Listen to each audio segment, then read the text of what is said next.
Slow reps or fast reps for muscle growth? What's better? If you're using fixed weights, I'd go with rapid concentric and slowed eccentric.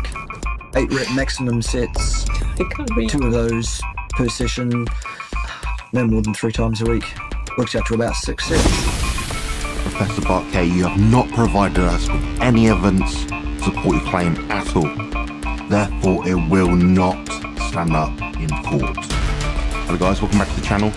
We'll turn sweat into gold and gains into glory. Today we're diving deep into a game-changing workout strategy that's all about tempo. Specifically, why I swear by the 5-second concentric, 2 to 3 second isometric and 5-second eccentric phase tempo for building muscle mass safely and effectively. Spoiler alert, it's going to revolutionize your training so you can save your joints and build a shit ton more muscle than what you would do otherwise. Guaranteed. Now trust me, after we watch this video, you're never going to look at your logbook in the gym the same way again. So why this specific tempo? Why am I going on about 5 seconds, 2 seconds, 5 seconds? Ew, numbers. Well, it's all about maximizing muscle tension and minimizing injury risk. So I'm going to break it down as a whole. So firstly, the time to tension aspect of it. By using a 5-2-5 tempo, you're dramatically increasing the time your muscles are under tension. Now, research shows that increasing time to tension is crucial for hypertrophy. According to a study published in the Journal of Physiology, extended time to tension leads to greater muscle protein synthesis, which is the key driver for muscle growth. So if you want to pack on muscle, you need to keep those muscles working longer. Let's think about how the average gym bro is lifting in the gym. Their sets are typically lasting around, 20-30 seconds. Look at this clip.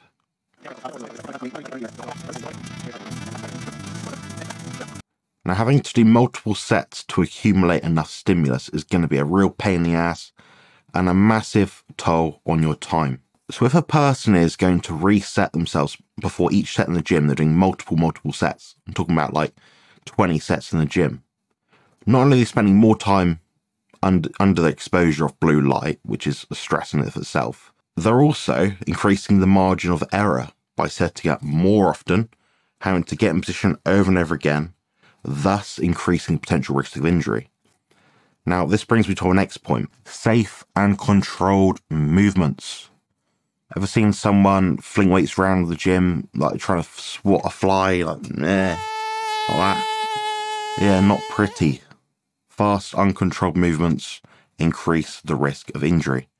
Now, by slowing down, you're ensuring each rep is performed with perfect form. This is particularly important when using resistance machines, which are designed to follow a specific path, a specific resistance profile to suit your strength curve. Now, this is individual to different exercises, of course. And a study in the Journal of Sports Science and Medicine found that slow tempos significantly reduce the risk of injury while still promoting muscle growth. Remember, in this specific context here of bodybuilding, which is what I'm talking about, we're chasing physique outcomes and not trying to develop Instagram reels where we look like Ronnie Coleman hoisting up the massive weights, trying to look cool. I'm just flying weights all over the shop. That looks like trash. You're not Ronnie Coleman. You're not a genetic specimen. And take from someone that knows you want to lift as safely as humanly fucking possible. Next point. With a slow tempo, you're engaging more muscle fibers. People can say, yeah, but if you push it faster, more muscle fibers get engaged. Well, listen to what I've got to say first before cutting in.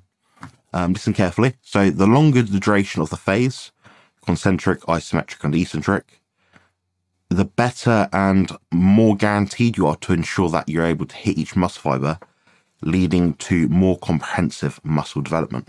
Now think of this as giving your muscle an all-access pass to Gainesville, which is exactly where I want to go every day, as much as possible, within my limits. Consider the first few repetitions of a set as primers for the ultimate last few reps. As the set progresses, imagine that the body is picking up more revs like a car engine.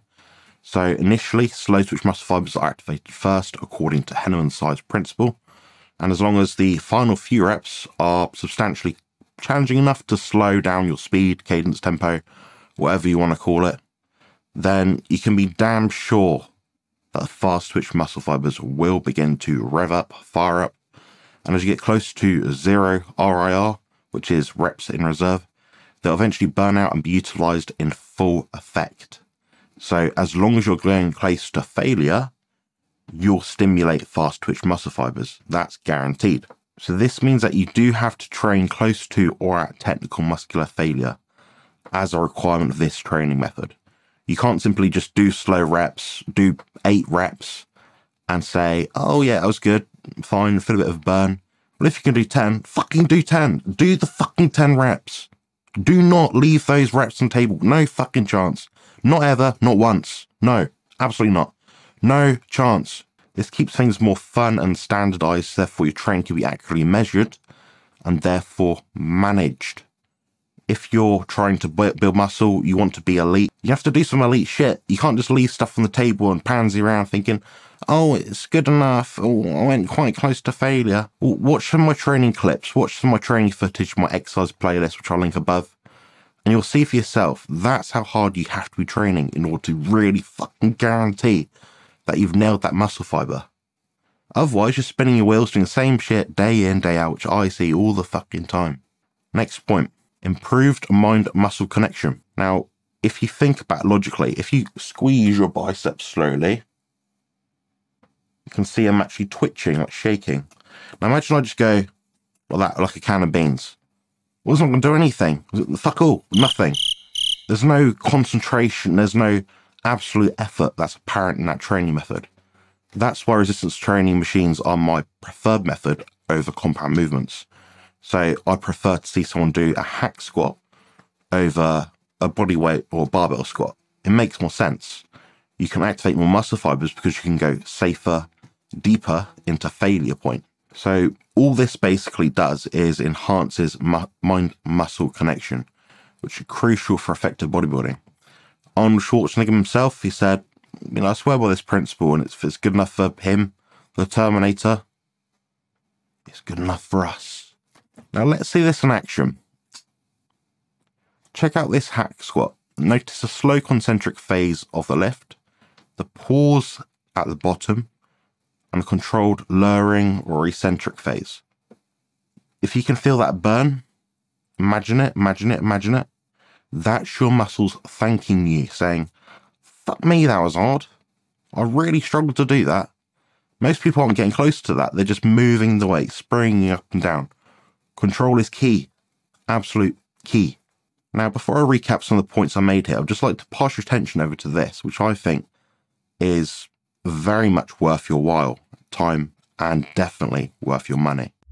Introducing Beef Up Carnivore Bodybuilding Bible. The ultimate guide for men and women to lose fat and build muscle. And the best part, Carnivore. It's only $12. Don't miss out on the most detailed resource available. Get your copy now at compositionconsultant.com.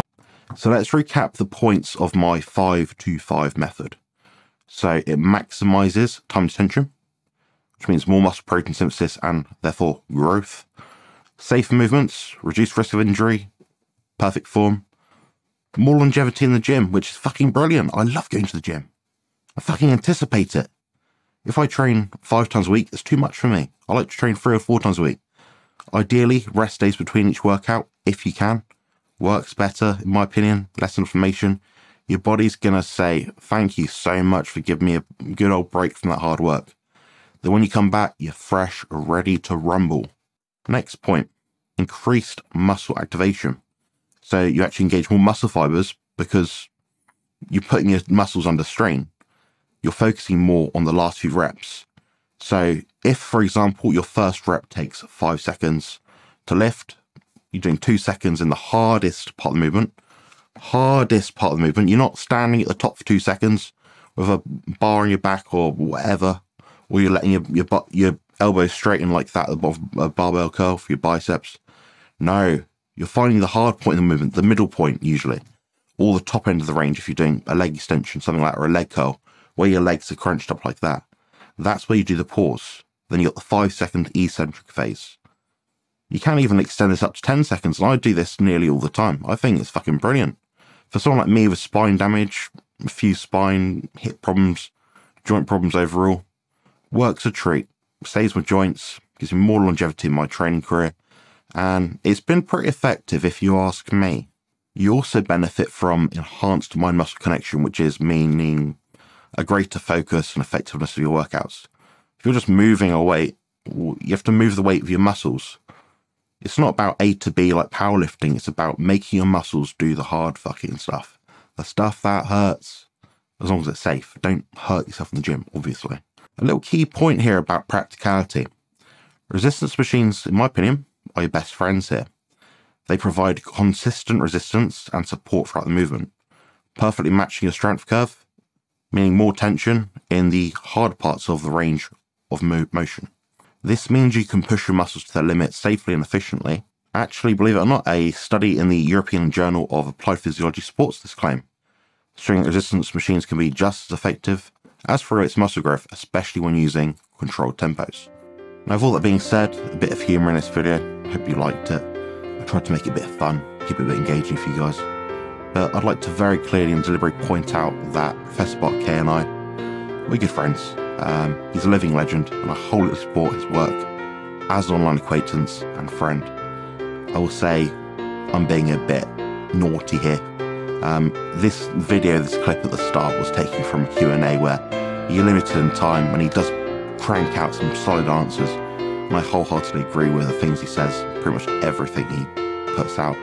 Just this little point I'd like to clarify, just for informational purposes, based on my experience and my own personal development that I found, and a bit of research that I picked up along the way, and obviously my friend Jerome Armstrong also taught me a lot of what he knows, so I'm very grateful to know those two folks. Please subscribe to Bart Kay, that's Professor Bart Kay, on his channel, and mine if you haven't already. And I do actually have a playlist which is with Professor Bart Kay. We've collaborated lots and lots of times the past year and a half, created lots of useful content for you guys. And we do try to provide truly scientific based information. This to help you. Remember guys, it's not about how much you can lift, but how you lift. Slower tempos mean you can still make those gains without loading up on crazy heavy weights and risking injury. Your joints will thank you, and your muscles will too. I know a thing or two about being injured, believe me, and I assure you providing this information to you is of goodwill, and it is trying to help you. Remember what I said about, the slow times tension? Look in something after this video called Henneman's size principle, and you'll see exactly what I mean. It will unravel itself, trust me. So there we have it, the magic of the 5-2-5 tempo for building muscle mass safely and effectively. Next time you hit the gym, give it a try, watch your gains absolutely fucking soar. It will take time to adapt. Remember, you're timing your sets. I prefer to use timing sets as a measurement, a metric. A second is a second is a second. A rep, as we know, it could be 20 seconds for me, maybe 10, 12, 13 seconds for you. Maybe 2 seconds for Ronnie Coleman. There's more than one way to skin a cat, guys, and I do understand a lot of people don't want to try this, but if you're focused on safety, definitely look at this one. It's something to not miss out on for sure. Don't forget to like, comment, subscribe, and hit that notification bell so you never miss out on my latest videos, tips and tricks to build muscle and lose fat on the carnivore diet. Now, until next time, keep lifting, stay safe, and let's build some hardcore carnivore fucking muscle. Build muscle and lose fat on the carnivore diet.